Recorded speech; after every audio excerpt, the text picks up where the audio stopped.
どうも、ケイスケです。DJI からあのドローンのシリーズの待望の新作がやってきました。それがこちら、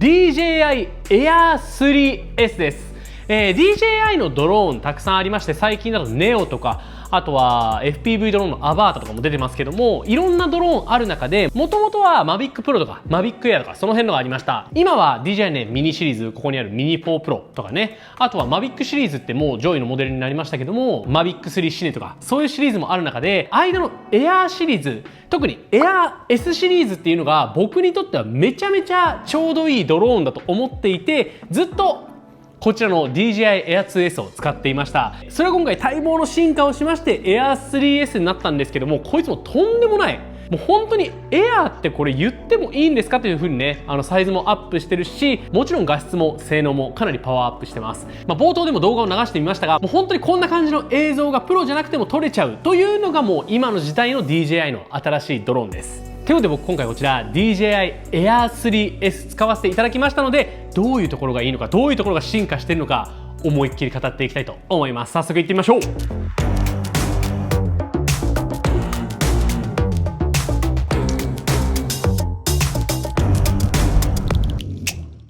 はい、ということで改めまして今回ご紹介するのがこちら、DJI Air 3S なんですけども、さっきも言った通りこの Air S シリーズ、Air シリーズっていうのが僕は DJI のドローンの中で一番おすすめのシリーズになります。一番バランスが取れてるって感じですね。で、なんでかって話なんですけども、DJI には大きく今分けて、アバータとか NEO とか他のシリーズもあるんですけども、大きく3つ、標準の撮影用ドローンとしては DJI ミニシリーズと、今言った Air シリーズと Mavic シリーズ、Mavic 3 Cine とかね、そういうドローンのシリーズっていうのがあります。で、僕はドローンなんてできるだけコンパクトであればいいなと思ってはいるんですよ。なのでミニを持っていくこともね、今まで多いんですけども、ミニって結局これ200、250g ぐらいなんですよね。なんか元々のね、昔の日本の法律だと 200g 以下はドローンじゃないよというか、自由に飛ばしていいよみたいな法律だったんですけども、それが改正されてしまって、今は 100g 以下なら比較的自由に飛ばしていいよというような法律に変わりました。で、その前の法律の時にミニとかは日本用に 200g 以下とかね、作られていたんですけども、今変わってしまったので、正直ミニでもしっかりと申請をして飛ばさなきゃいけないという風な形になっています。で、これ海外に行ったら結構大きく変わるんですよ。海外に行くと 250g 以下のドローンって結構自由に飛ばしていいよって国もたくさんあるので、僕海外に持っていく時は結構ね、ミニを持っていくことも多いんですけど、ただ特に日本の場合は別にミニでもミニじゃなくてもそんなに申請変わらないんであれば、エアーでいいじゃんと、エアーないしはその Mavic シリーズでいいじゃんと思っていたんですよね。で、とはいえ Mavic 3 Cine とかだと結構ね、サイズが大きかったりして持ち運びも大変だなと思っていたので、僕はその間のね、画質もちょうど良くて、さらに重さとか大きさもバランスがいいよっていう機種として僕は DJI Air 2S よく使っていたんですけども、嬉しいことにそれのね、新しく Air 3S っていうのが出たという形になります。で、ミニシリーズから大きく違うところで言うと、やっぱセンサーサイズですよね。このね、センサーサイズっていうのが大きければ大きいほど、やっぱ画質をよく保ちやすいという特徴があります。もちろんね、内部の処理とかも関係はあるんですけども、大きく画質に関わる部分という感じになっていて、この DJI Mini 4 Pro も十分優秀で 1.3 分の1インチセンサー、最近の Osmo Action とかと同じサイズのセンサーになります。で、エアーシリーズっていうのもあって、 DJI Air シリーズは同じセンサーなんですよ。同じサイズの 1.3 分の1インチセンサー使われていることが多くて、Air S シリーズっていうのが1インチセンサー搭載なんですよね。ちょっとこのミニシリーズとかよりも大きいセンサーを使っていて、より一層画質が向上しているという形になります。で、その上の Mavic シリーズとかだとマイクロフォーサーズのセンサーになるという形になります。なんで結構センサーのサイズっていうのが大きく変わってきます。ということで、今回の DJI Air 3S のスペックからご紹介していきます。外観も見ていきましょう。ケイスケの動画。はい、こちらが DJI Air 3S です。一応 Air 2S も手元に持ってくるとこのぐらいのサイズの違いがあります。で、もう見たら違いわかるでしょ。このカメラの部分大きく違います。こっちの Air 2S の方、前のモデルの Air 2S の方はここが一眼だったんですけども、Air 3S になって二眼になりました。わかります？これで広角と中望遠のレンズを搭載していて、画角が2種類選べるような形になっています。で、広角の方が1インチセンサーの50メガピクセルなんで5000万画素ですね。で、中望遠の方は 1.3 分の1インチセンサーの48メガピクセルなんで4800万画素という形になります。で、画質については 4K の 60p HDR 撮れるし、4K の 120p も撮れる。で、10ビット D-Log-M っていうのが撮れます。ちなみに重さ測ってみると、よいしょ。はい、大体721から 2g、まあ 722g ぐらいかなっていう感じです。で、飛行時間は約45分で 20km の映像伝送距離という形になってます。で、今回面白いのが、ここら辺ね、もちろん障害物検知のカメラとかついてるんですよ。この辺についてるんですけども、プラスしてこの黒いの何か分かります？これね、ライダーのセンサーなんですよ。このライダーのセンサーをつけることによって夜の間でも障害物検知を全方向行けるっていう能力がついてます。まあ僕ね、あんまり夜の撮影っていうのはしないので結構本格的な撮影向けなのかなっていうふうに思うんですけども、まあ夜間夜の撮影でもこの辺で障害物検知をちゃんと使えるという形になりました。で、外観を見ていくと、まあ開くと、よいしょ。はい、こんな感じですね。結構サイズは大きいんですけども、ここのね、後ろのところ、ここがバッテリーになります。このお尻の部分をピュッと引き出すとこれがバッテリーですね。で、同じくお尻のここの部分ですね。ここの部分開くようになってまして、ここの部分開くと USB-C とマイクロ SD のポートがついています。ここでマイクロ SD に記録するという形になりますね。で、この Air2S シリーズは一応内部ストレージもついています。なので、万が一 SD を入れ忘れたって言っても、撮影は一応可能です。まあ、ただね、基本的にはマイクロ SD 入れるっていう形にはなるんですけども、まあ、万が一忘れた時とか、そういう時は安心だなっていう感じですね。ケイスケの動画。ということで、大体この Air3S 分かっていただいたと思うので、作例の方、しっかり見ていきましょう。どうぞ。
はい、いかがでしょうか。めちゃめちゃ綺麗じゃない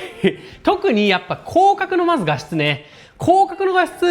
やっぱこうね、コントローラーで見ても全然違うんですよ。まあ、今回こういうコントローラーで上にスマートフォンをつけてみたんですけども、それでももう画質、うわ、違うわと思うぐらいめちゃくちゃ綺麗でした。で、中望遠のレンズもね、これまた面白くて、やっぱこうドローンが一箇所にいて、こう A ロールも B ロールも撮れるというか、バリエーション多く撮れるっていうのがすごいいいなと思いました。まあ、例えばこういう感じでね、広角の映像から中望遠の映像に切り替えて使うという風にすると、映像にメリハリも出るし、より一層撮影の幅も広がるなと。まあ、そもそもドローンじゃないといけないなっていうところで、中望遠のレンズっていうのが今までね、僕の中では選択肢なかったので、それができるようになったってだけでもすごいありがたいなと思っています。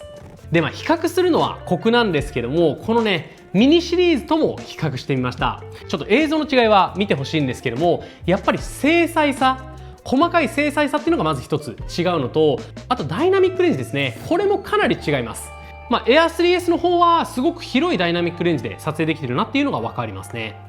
で、編集してて思ったんですけども、色が入れやすいです。ミニシリーズだとちょっと色入りづらいなっていうところもあるんですけども、このね Air3S シリーズだとその辺の色も入りやすくてすごいね便利に使えています。あと使ってみて思ったところなんですけども、音が結構静かになってる気がする。なんかこうさ、このカメラの前で流してもしょうがないんだけど、このミニとかこっちの Air2S の時ってもうちょいピーみたいな、なんか高い音が結構鳴ってたイメージだったんですけども、今回の Air3S はなんかちょっとね室内でも使ってみたんですけども、なんとなく威圧感を与えないような音になってるなっていう感じはします。まず操作性もやっぱり大きい分すごく風には強くて、ミニとかだとちょっと煽られちゃうかなっていうところでも全然ね安定して飛行ができました。あとはもうね、毎回おなじみなんですけども、これちょっとミニの映像ですけども、こういうトラッキングとか、そういうのも全然できちゃうので、本当にトラッキングができるようになってから、僕も結構撮影が楽になったというか、被写体を真ん中に据えながらね、こう映像を撮影することっていうのがやっぱできるんで、それすごい便利なんですよね。本当に最近のドローンは余計なね、技術がなくても全然綺麗に映像を撮影することができると思います。でですね、DJI Air 3S の新機能を改めてね、まとめておくと、まずはさっき言ったこのライダーのところですね、このライダーセンサーっていうのがついたので、夜間、夜の撮影のシーンでも、障害物検知が全方向行けるようになりました。より安全に飛ばすことができるようになりました。で、プラスこのライダーセンサーのおかげで、例えばガラスとか、あんまりこの障害物検知が働かないような場所っていうのもあったんですけども、それもかなりね、働くようになりました。それも安全面のところですね。この辺の新機能が追加されて、もうより一層死角がなくなっちゃったドローンが、このね、Air 3S になります。ケイスケの動画。はい、ということで、待ってたね。もうなかなかさ、Air 3から出ないのよ。Air 3だとやっぱね、1.3 分の1インチセンサーで、ややセンサーがちっちゃいかなって僕は思っていて、Air 3S をめちゃめちゃ待ち望んでたんですよね。で、ついに出てくれたと。ちょっとサイズ大きくなって、もはやプロじゃねと思ったりもするんですけども、それでもね、待望のが出てくれて、しかも二眼になってくれて、画質もめっちゃ良くて、もう大満足です。で、多分ね、こう思う人いると思うんですけども、もうこのサイズ感になって、ほぼプロやんと。マビック3シネとかで良くないと思ってる人も多いと思います。その気持ちも全然わかるんですけども、僕はやっぱ Air シリーズ、Air S シリーズが好きで、なんでかっていうところなんですけども、僕の用途ではもう十分以上なんですよね。マビック3シネとかってマイクロフォーサーズのセンサー、この1インチセンサーよりも一回り大きいセンサーっていうのを積んでいて、めっちゃ画質も綺麗で、プラス F 値も変更できるっていうメリットがあります。で、しかも D ログっていうね、ログ撮影、これは D ログ M なんですけども、より一層こう色変種の幅が広い D ログっていうのも撮影できるようになってて、この辺が大きく違うところなんですよ。で、確かに D ログはちょっと欲しい。D ログっていう色変種の方法っていうのは欲しいんですけども、マイクロフォーサーズのセンサーと F 値の変更は正直いらない。なぜならこれで十分だから。センサーはマイクロフォーサーズまで行っちゃうと結構ボケが目立つんですよ。なので変なところにピントが合っちゃうと意外とボケた映像ができちゃったりとか、そういうのがあるんですよね。結局あんまりドローンの映像ってそんなにボケ感を必要としないんで、だったら1インチセンサーでもう画質も十分だなと僕は思ってます。で、プラス F 値なんですけども、もちろん業務で使うんであれば F 値も変更できる方がいいのかなっていうふうには思うんですが、僕みたいにこう旅行で使ったりとか、ちょっとドローンを映像のアクセントとして使いたいよという人には、この F 値っていうのが変更できると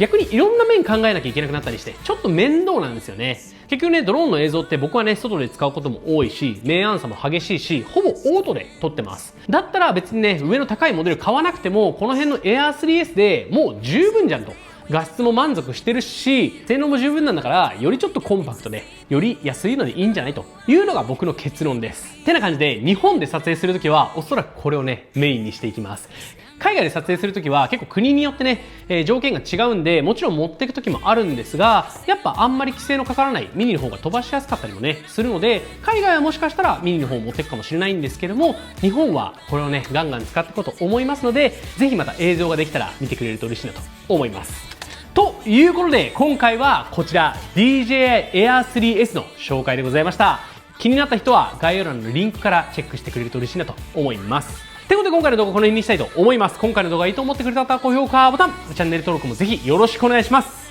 また写真動画好きのコミュニティ屋根裏もやっておりますので、ぜひ興味のある方は入ってくれると嬉しいなと思います。